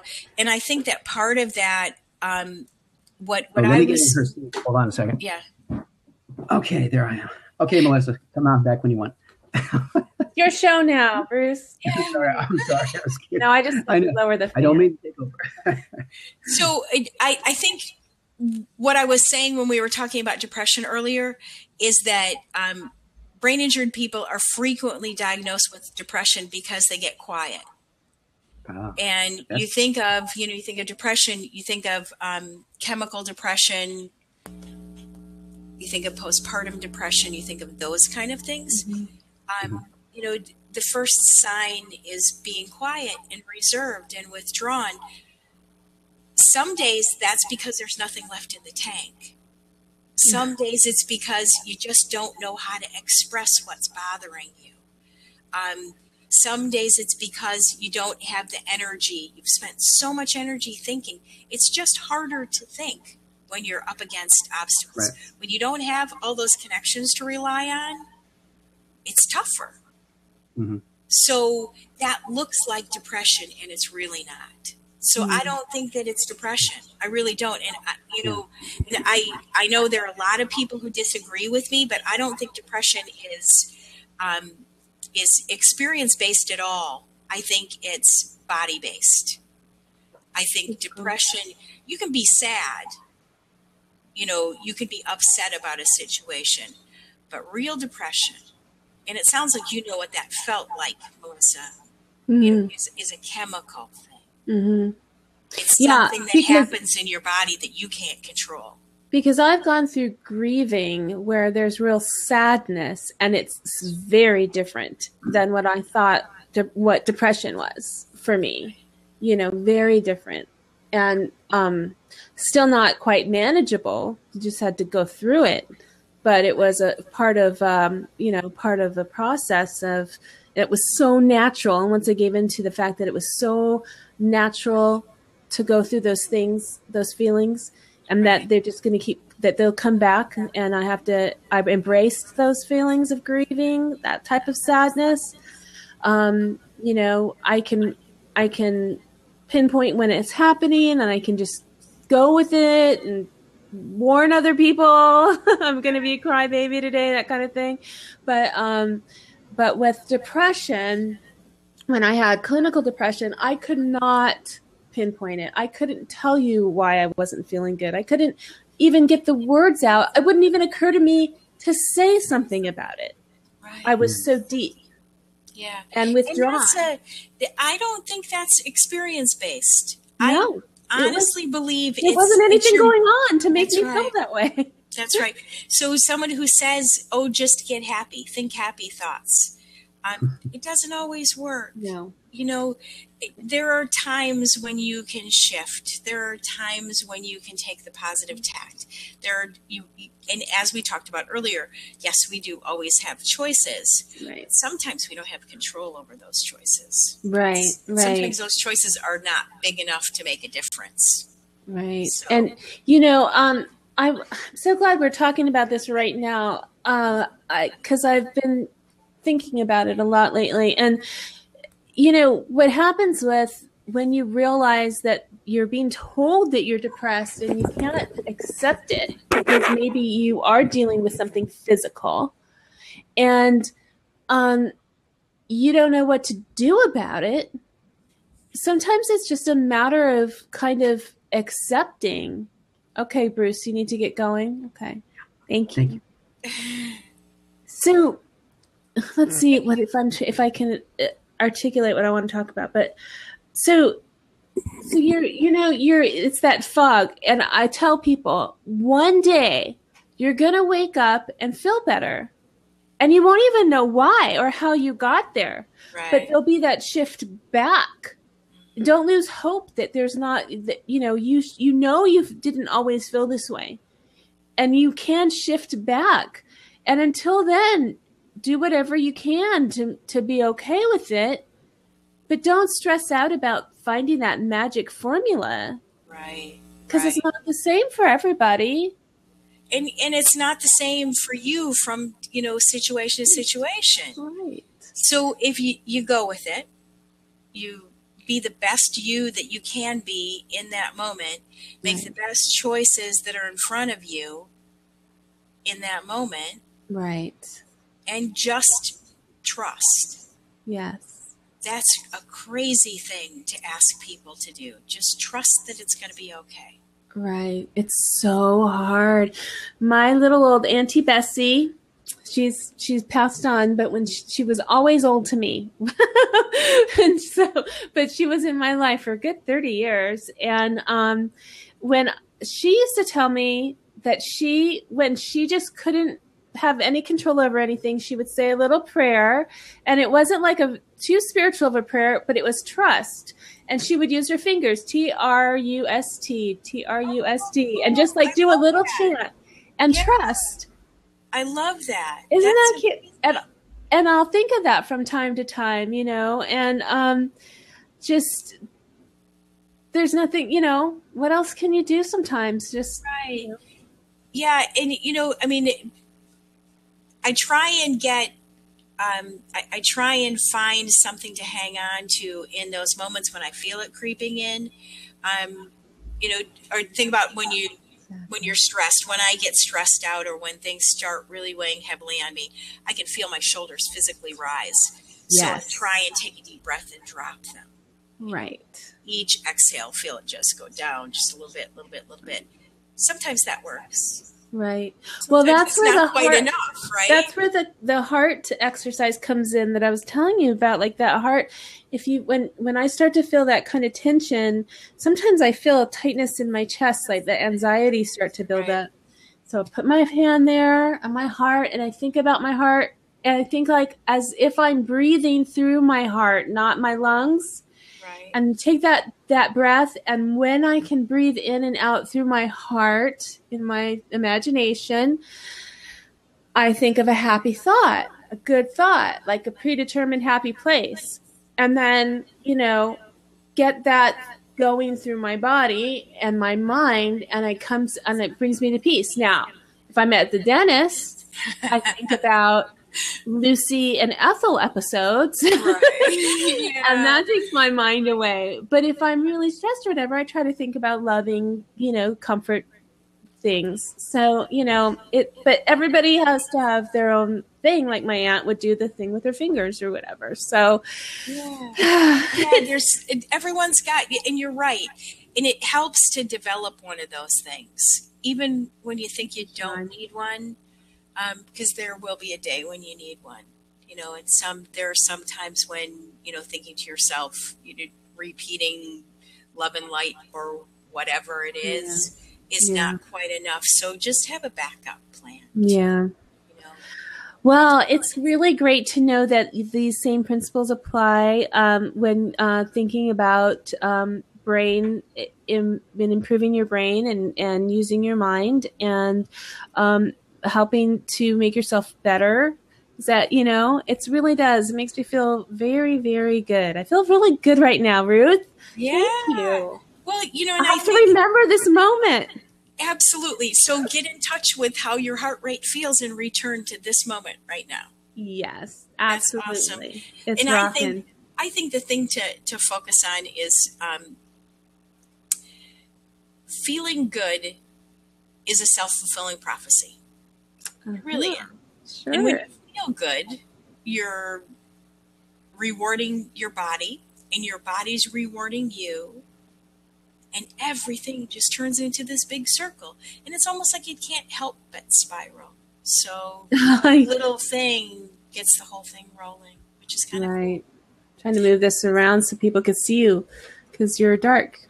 It's dark. I am dark, and I'm sorry about that. I didn't think about the fact that it was going to get darker. It's okay. It's my light was perfect in the beginning, and now all of a sudden I got this big white light washing out the background. And oh my gosh! Well, it's you're just amazing. I think we could talk all night, and I don't know what your plans are, but if anybody else would like to get in and talk to Ruth Curran, she's the author of Being Brain Healthy. Right. Being Brain Healthy. And thank you for coming into the Meerkat. And hopefully you can hear okay. And thank you for being here on Blab with me. I know that there's a few new people that are new to me here in Blab. And if they'd like to join on the conversation, just let us know. Just pop in. And we're talking with Ruth. She is the author of Being Brain Healthy and also the creator of Cranium Crunches, right? Yes. Cranium Crunches, which is a website where you can go and do some games that are healthy for your brain. Yeah, and all free. There's no charge, no subscription, no... I think that people should just be able to come and play, period. You know what? I strongly believe in that too. I really think that, I trust somebody more when they're willing to share what they have, what their gifts are with others for free and use, other avenues to create income, but not to charge people for that. You know what I mean? Right. And we have to be creative. Buy a book, but come and see what there is here on the website. Right. Kind of thing. That's right. Yeah. There's so much more. And there's so much, all these little experiences are free. Yeah. Yeah. Well, thank you. Well, where can we find you? Where else are you going to be? Do you appear anywhere with your book? Are you a speaker? Are you going to be on more shows? How can people hear you from more? I'm doing a virtual book tour, which is kind of interesting. A virtual book tour. Right. And I have a page on the book website, which is rollingmulliganpublishing.com, which is one of the links that you have. And on that, I've got a virtual book tour special because I think this book is for sharing. So, it's 2 signed copies for the price of one to keep, one to share. Woo! Yeah. Hi. Tried to get you in here. Okay. Am I too dark? Put that in over here. I'm going to type in MsMeliz.com because if you go to MsMeliz.com, not only do I get to, host you on my website, but then you can get all the links to all the places where you can find Ruth.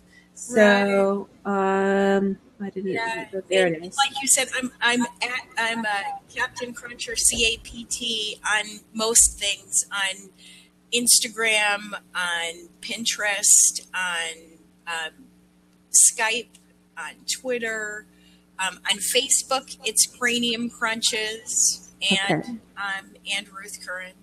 So I'm just about everywhere, and I'm going to start doing Periscope. As soon as I stop being intimidated by it. Do Blab. Isn't it great? Oh, I love it. I absolutely love it. And I'm thinking, everyday brain health Absolutely. That would be wonderful, and I don't think there's anybody else here doing that. Not that it would matter, because there's so many people that, there's space for everybody, and more people are going to be coming to Blab and bringing wonderful content, and it's free, and you can really engage with people and help them and get their questions out. Not that I have anything against Periscope, and obviously I'm doing Meerkat, so I love those interfaces too. But for I think that there's advantages to both, and if you really want to have a conversation, and that 4 people conversation is pretty remarkable. It would be really nice if we get a few people in here, it's really remarkable. But like I said, you could do both. Yeah, I'd love to. I just need to learn more. Do you ever wake up on a day and say, gee, I just would like this to be one day where I don't have to learn anything new? Yeah. We talk about all these, I go on and on and on about, do something new, do it in a new way, do all these great things. There are days when I wake up and I just say, please, just one day where I don't have to learn something new, a new piece of technology, a new social platform, a new way to engage with people. Yeah. Don't you put so much pressure on yourself to learn or to be doing something? I take mental health days now and then where I just watch TV, and I haven't done it for a long time because I got addicted to Blab and live streaming, and I just watch that.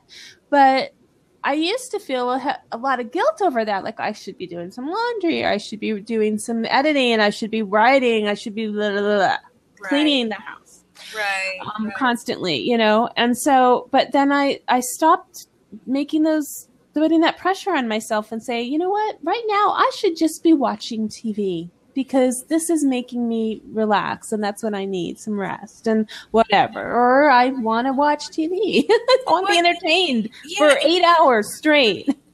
And it also, when you do something that's comfortable like that, it gives your brain a chance to rejuvenate and to regenerate. You can feel the difference, right? And I never had that reason before, but now I can say I'm regenerating my brain. It's very important that I do that. That's right.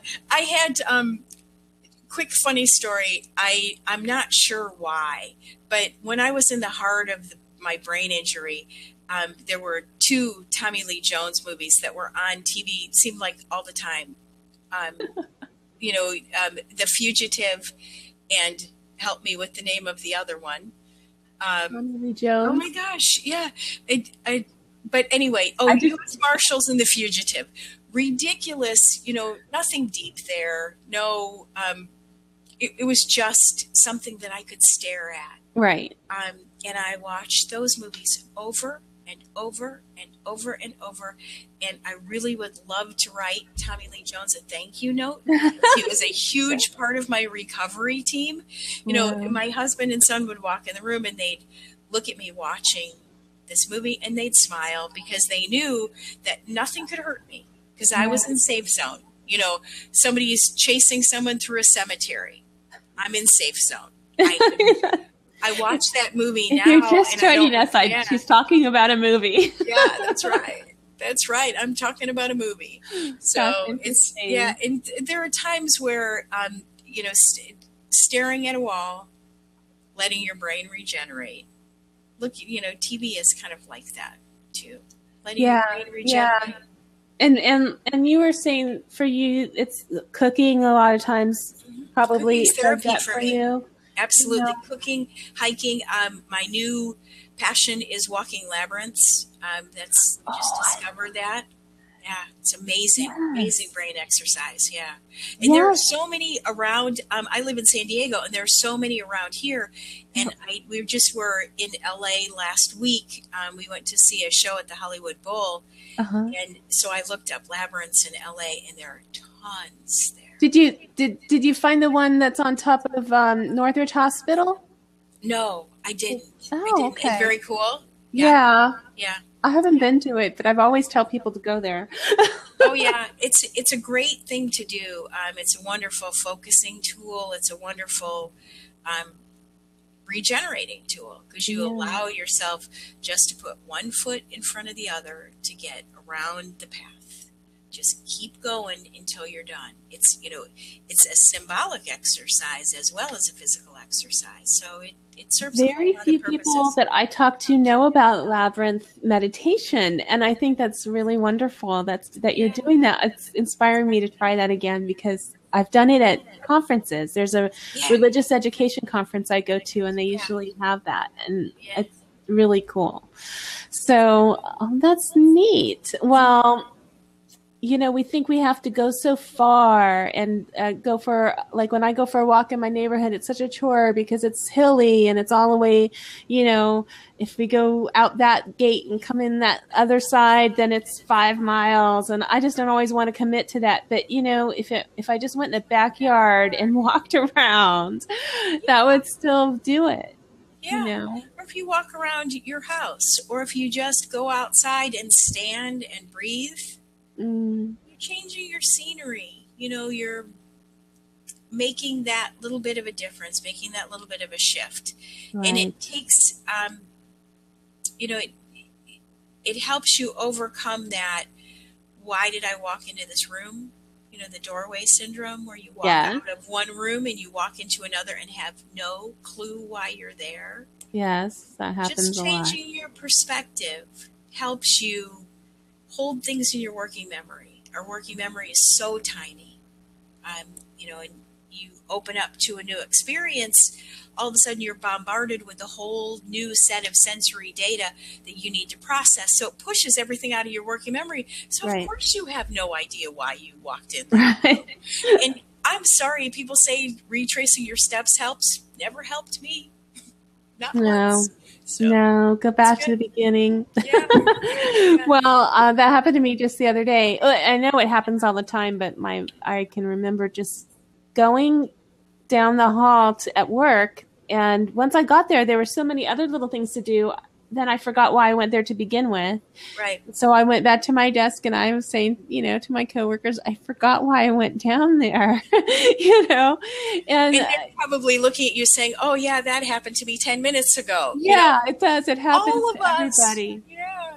And I tell people, I'm a secretary, so I tell people, that I can really hold about 3 or 4 things well in my mind if you're telling me or asking me to do something else without writing it down. Like, I'm doing this, I get interrupted, I'm doing that, and now I got interrupted from that, and I'm doing that, and I can still hold that first thing in my head, but that 4th thing tips me over where I'm lost. Then I have to go back and start over for everything. So I try really hard not to multitask that much because we can't really do that. We got to finish something and go to the next thing. And it's really hard for people to understand, why is she being so bitchy when I'm asking her? I'm just asking her this one thing. Well, they don't know that 2 or 3 other people just asked me that one thing too. Right. And so I find that really challenging because my brain's working really hard. Yeah.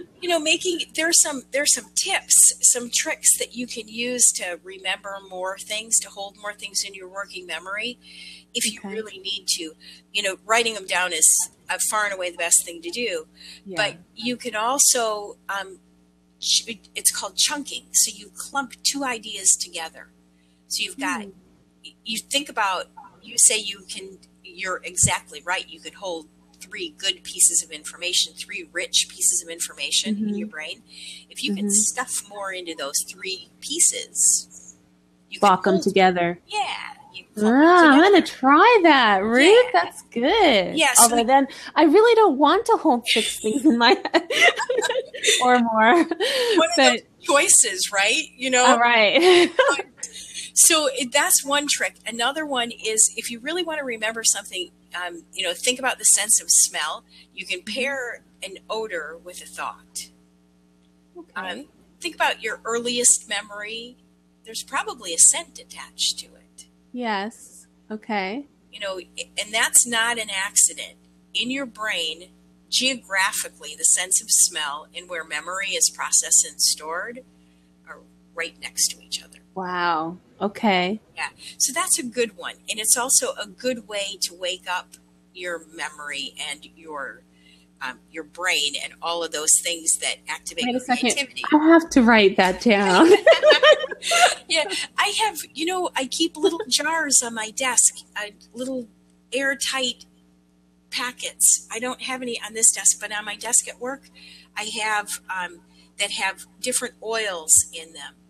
Oh. And then I also have one that really activates me that has ground cinnamon, ground nutmeg, and ground raw cacao, which is a chocolate, the raw chocolate. Right. And I ground them on a little, on a plane, a microplane, I think is what they're called. And I put them in a jar and I make that airtight. So when I want to feel creative, I open that jar, take a big whiff, and feel feel your brain wake up. It's amazing, absolutely amazing. The sense of smell is the best way to get your creativity buzzing. It's great. It is. So that's so exciting for me to tap into that, because I think, when I walk into the office, I don't really, I'm not that coherent until I smell the coffee. Right. And, so I smell that coffee, I go, and that kind of starts me out. And then, when this weekend I wanted to just, for some reason, I had this idea in my head that I wanted to, I was going to an event that was a fundraiser, but it was like a Cuban night, Cuban Havana kind of theme. And I thought, I want to put roses in my hair. So I made myself a headband with fresh roses. I could smell the scent of those roses all night long. Whenever a breeze came by, whenever I turned my head a certain way, I smelled it, and it was so wonderful. And I just had, it wasn't that great of an event. It wasn't that much fun or anything. It wasn't any different than any other fundraiser dinner thing that I've gone to, but I had a great time, and it was that scent that was around me the whole time. And think about it. You're going to remember that event. Yes. Because it's paired with that scent. It's paired with that scent that made you feel amazing.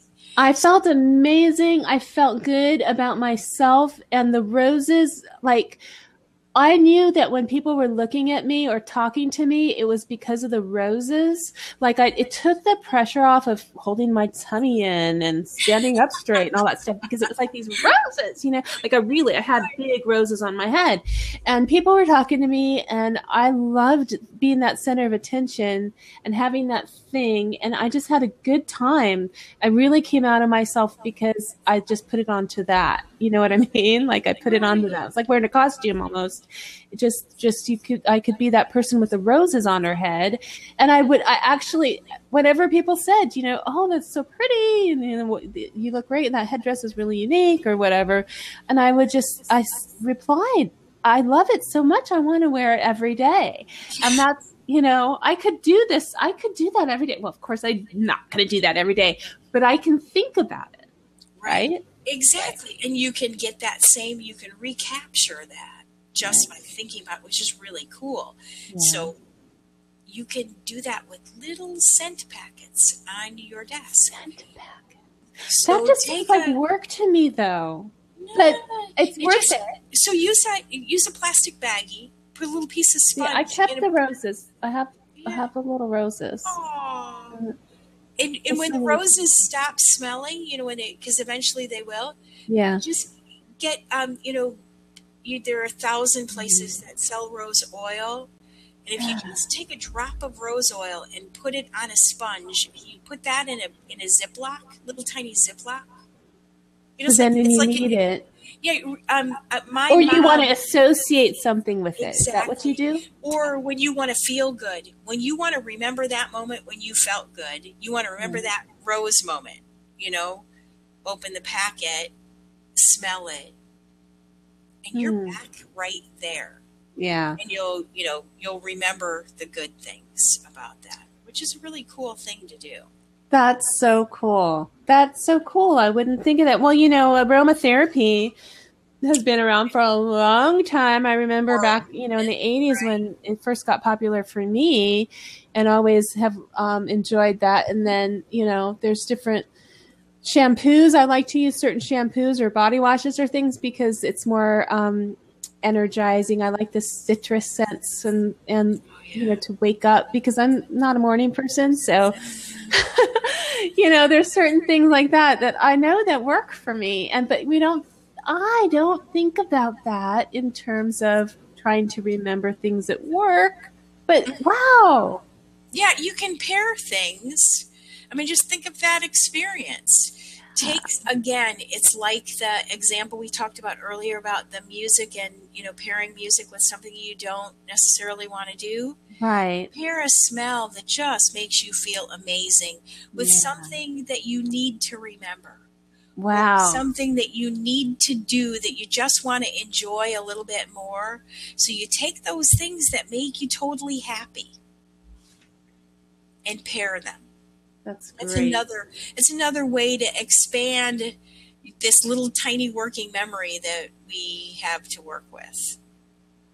That's really going to help me in life coaching with some people that have trouble staying positive or who are dealing with issues that are really valid, painful, hurtful things that they have to deal with.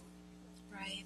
And we can't make it go away, so you have to think of some other things. And I think that sense is going to be helpful. Yeah. I am so jazzed. Yeah.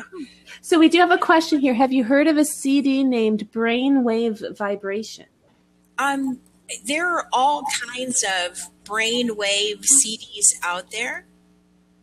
And the goal is, and I'm sure it's the same with this brainwave vibration, and another way of controlling it's a way of control, matching your body with your brain and matching your behavior with the natural rhythms of your body.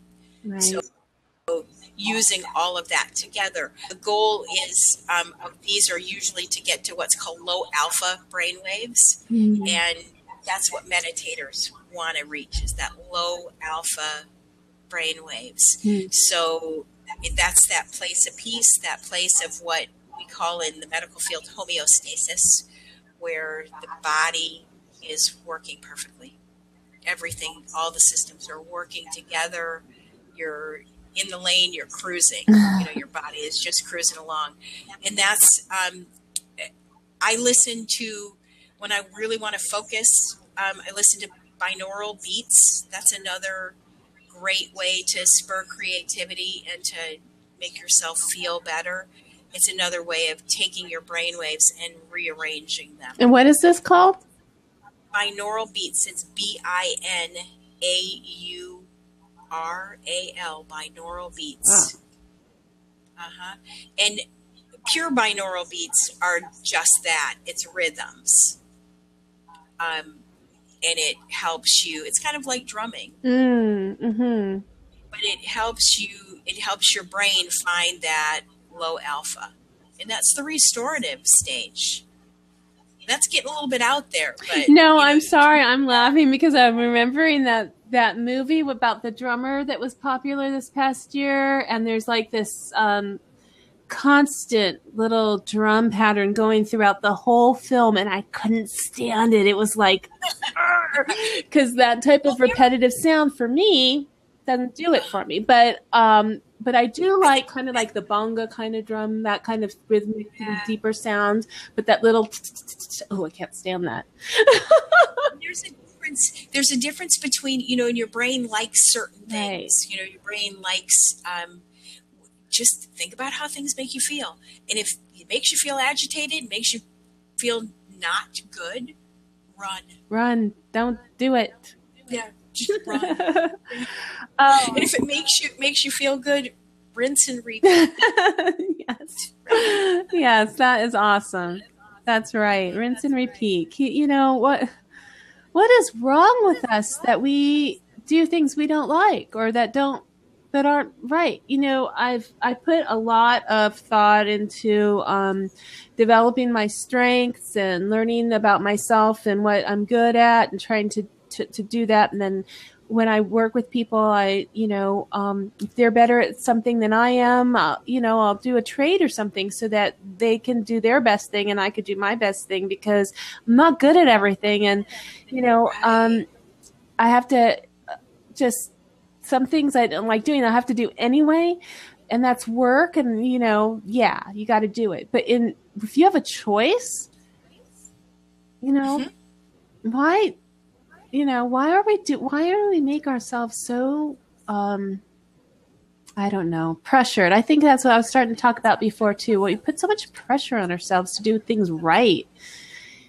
And there's our right. What is right? Yeah. Yeah. What is right? And that's the whole thing about perspective is you can take it and shift it to make it feel good for you. Right.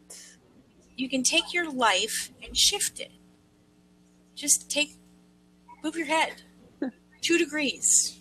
The view's a little better that way. Ooh, yeah, there you go. Yeah, exactly. Well, and you released a little pressure, right? Yeah. So there are little benefits in just turning your head slightly. Wow. And seeing things from a different perspective. Well, let me ask you that. Do you have a family and children, and do you live with other people? So how what challenges you most when you have such a great perspective now, but how do you keep it up? Like, how do they ever say, well, you're the brain expert, you should know what, why are you in a bad mood? Like, or are there challenges like that you have to deal with? Yeah. And I think the challenges come not necessarily from being the brain expert, but you're the one who always looks at things from a positive perspective. And I think what that really does is it just shifts my perspective. Because,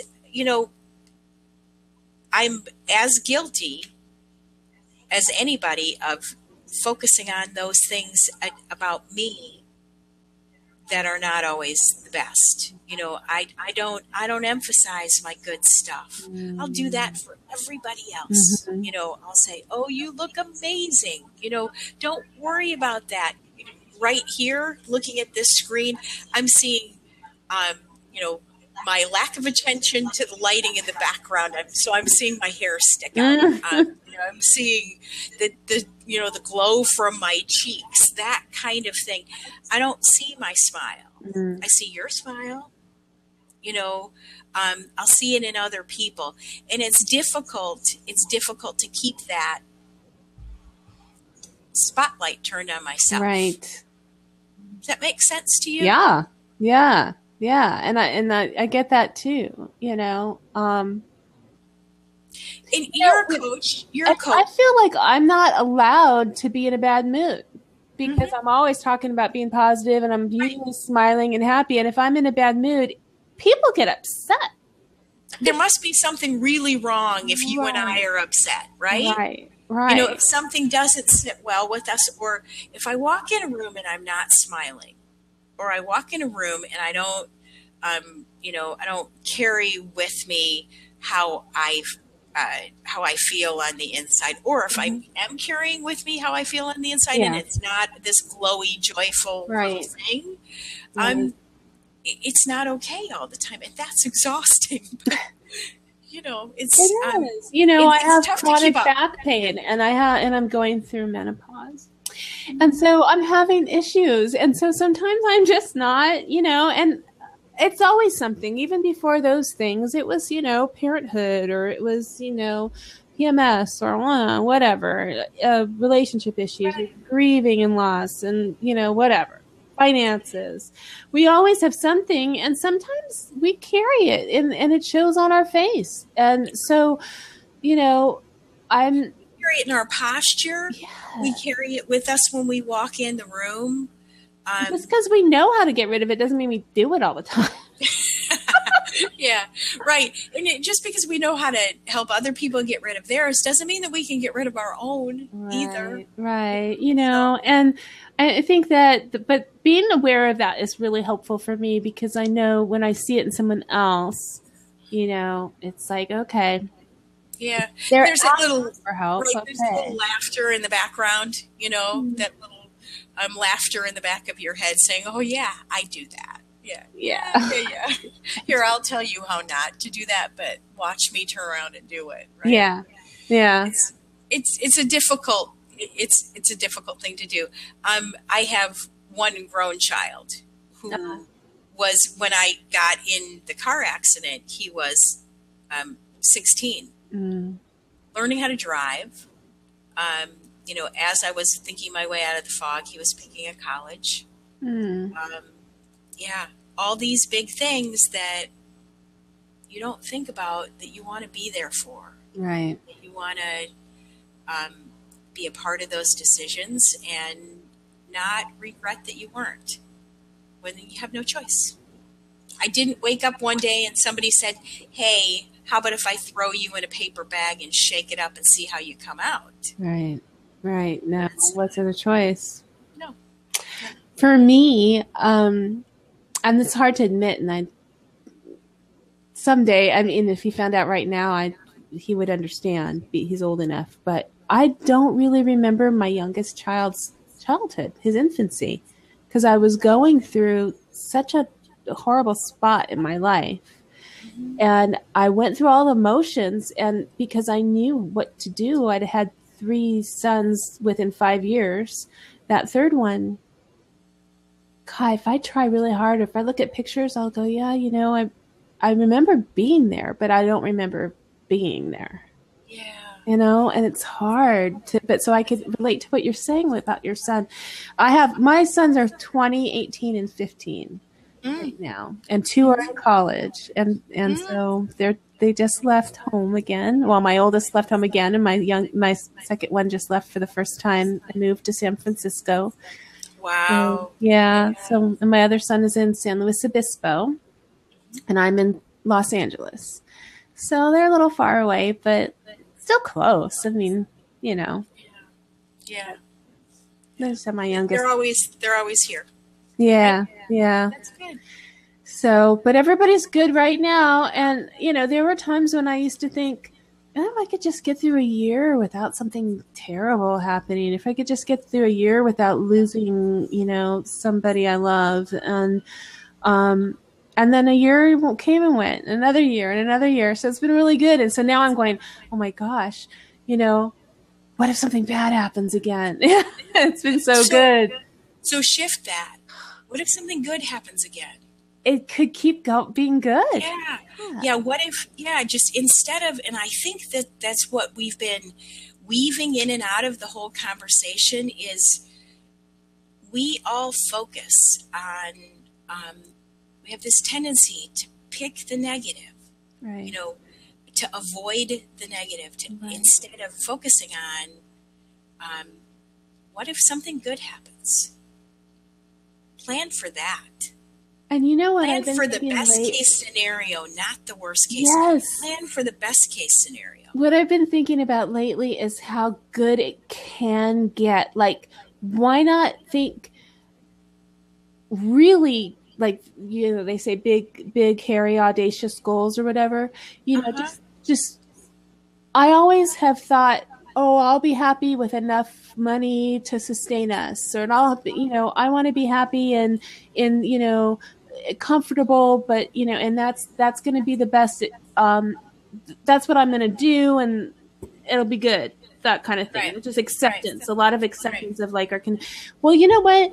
What's wrong with saying I want it all? I want to go. I want to travel. I want to do those things, and the way that I'm going to do it is I need to make more money, and the way I'm going to make more money is doing this, and just like build on it.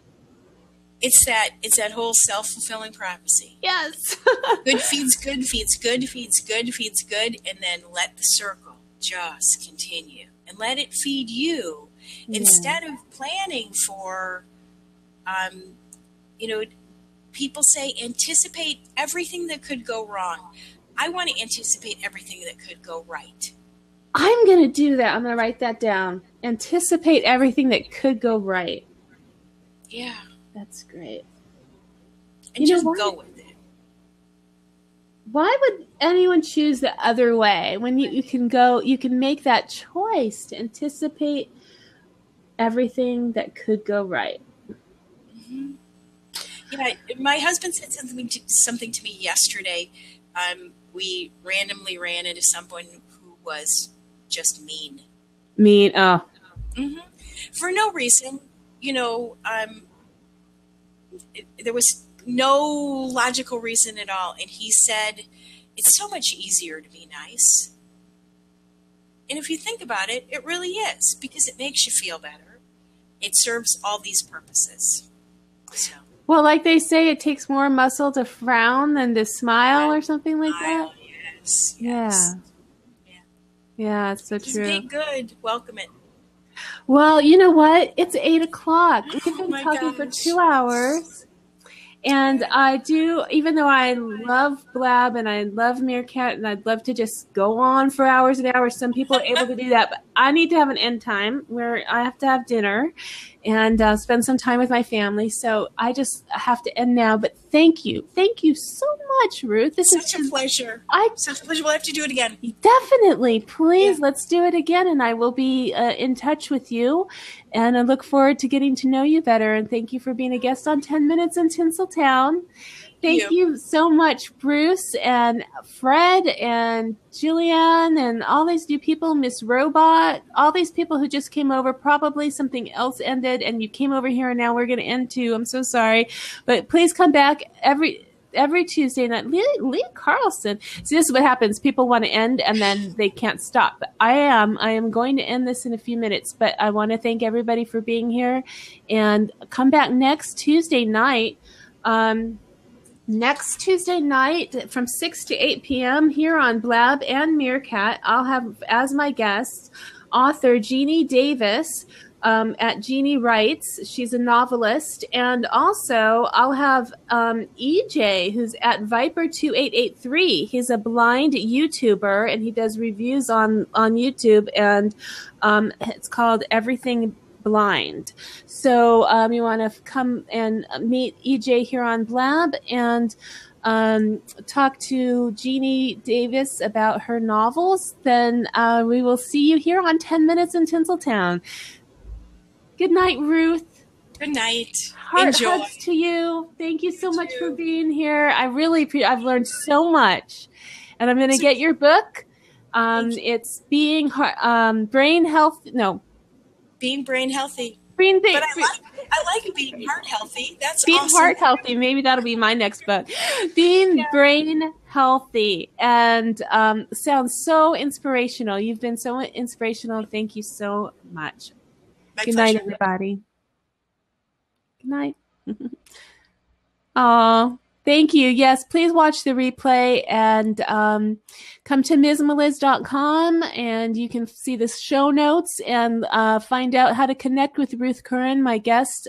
She has been amazing. And we'll reschedule with Marty McPadden because he didn't realize we were going to go this late. For him, it's a lot later. And I'm going to change the title here back to 10 Minutes in Tinseltown. Because this is where the stars shine.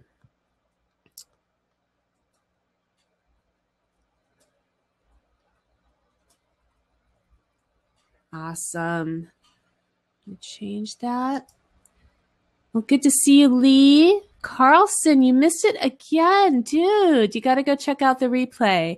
And I'm probably going to have dinner and then maybe come back to Meerkat or Blab and cruise around. So I hope to see you here. And thank you so much, Candy, for coming. And everybody.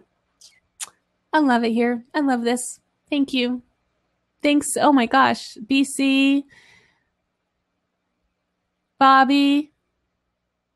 Jane, you guys are awesome. Lydia, you're just coming in. I was just about to end it, but I want to say hi to you, Lydia. Thank you for joining. I just had an amazing conversation. 2 hours talking with Ruth Curran, who is the author of Being Brain Healthy. Yes, Being Brain Healthy. You can find her at Cranium Crunches. She does brain exercise games on her website, and she also wrote this book that's very inspiring. It's how she came through recovering from a brain injury and really changed her life and became a new person because of really a lot having to do with positivity. And she connected how the brain works with positive choices. And so it was a wonderful conversation. And I hope you can see the replay or come to MsMeliz.com and see it there. So thank you again. I'm going to be closing this out. Thank you, everybody, for coming. I'm going to type this in. Thank you for joining me.